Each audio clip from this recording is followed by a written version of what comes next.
What's the movie that you grew up with that made you obsessed with movies? What was the first movie that got you obsessed? East of Eden.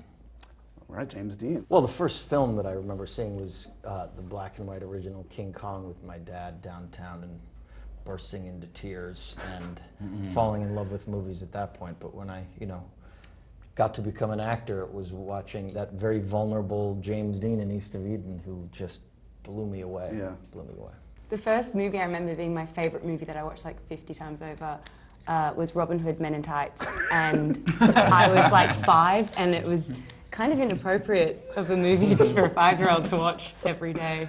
That's but really I funny. loved it. That's really funny. For me, it was the drive-in. We would see films at the drive-in early age. And it was the ones that made me cry. It was gargantuans? Gargantuans. It was a good gargantuan, bad gargantuan. Don't remember it. It's only Quentin would know about it. And the good one has to sacrifice himself to take out the bad one. Tears, and then I went straight from that to Butch and Sundance. Then the ending, tears again. There's a great moment in the film where your character Sharon sees her face and name on a poster, on a marquee, and on a big screen. Do you remember that moment for you guys, like when the first time you saw your name or face, and was that a big moment? I do. It was Parenthood, and on the Warner Brothers lot, there was a big poster of me, and I stood there for hours and had my mother take. Sir, you're gonna have to leave. Good on you for admitting. There was a poster of Pan Am in Times Square, and I remember like I had just gotten to America, and now I'm in Times Square, and I'm like 30 feet high up there, and it was so.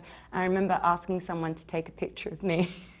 I was like, oh, could you take a picture of me? Like, I'm gonna stand right here. And I kept cropping out the poster, and I kept having to be like, no, I need it. I need that, all of that in there. That's the point of the picture. And they're like, why? And I was like, I just need it in there, please. That's sweet. That's a little Sharon Tate going to see her own film. Is there a classic movie that you would be sad to admit right now you've never seen? Gone with the Wind. What? You've never seen Gone I've with never the seen Gone with the Wind either. Are you serious? I guys got have this. never Well, oh my God. You have an excuse. I don't have an excuse. Gone with the Wind or Sound of Music. I've never seen.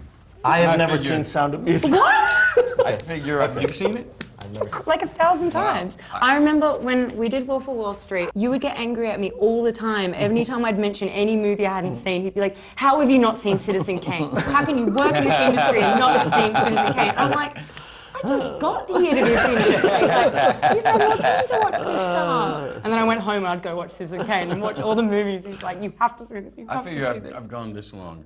Now I start now. I'm Do you going know all the way. I've never seen any I Star refuse to Wars, see it now. and I kind of don't watch it now just because it infuriates people so much. Like, how have you never watched any Star Wars? And I just kind of want to see how long I can make it now.